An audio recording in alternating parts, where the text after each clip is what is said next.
Hi and welcome back to Black Belt Secrets.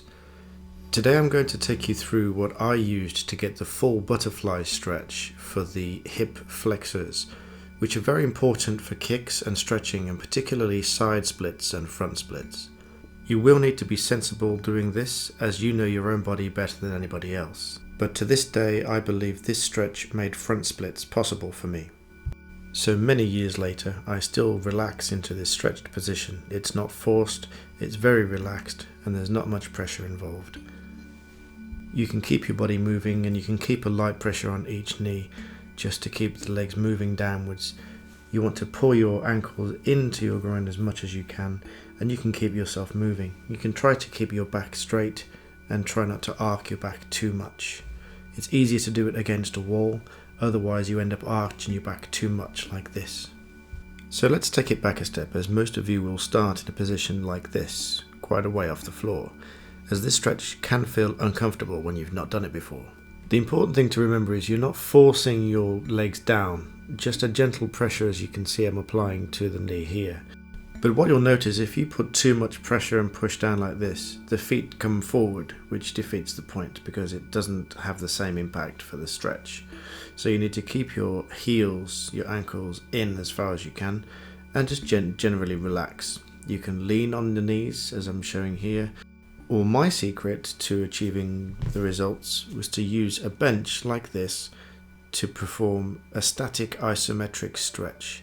Now you need to be careful doing this, but what I did is I put this across the knees and I support the weight of it by pushing up but not letting the knees move.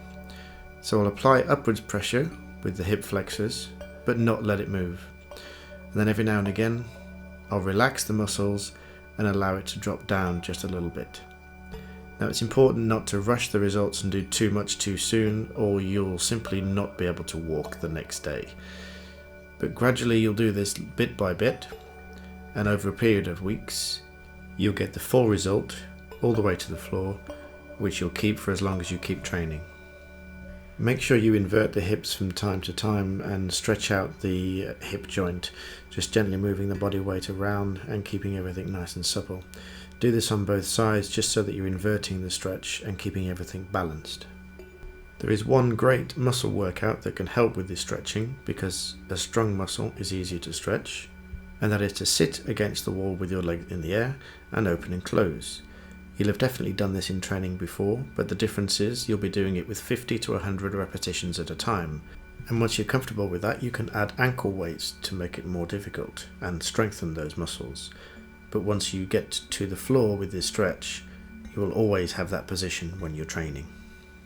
So for the full position, I like to suspend my weight, get my feet as far back as I can, back flat against the wall, and virtually sit onto my ankles and lower myself down. And then I can push my knees down and it goes right to the floor. And sometimes you can sit on a block so that your knees can actually go beyond the floor line as well for a fuller stretch. Keep the body moving to keep everything from locking up, and this is a fantastic stretch for front splits, side splits, box splits. Thank you for watching. I do hope you find this useful. Please do leave your comments below and subscribe if you haven't already done so.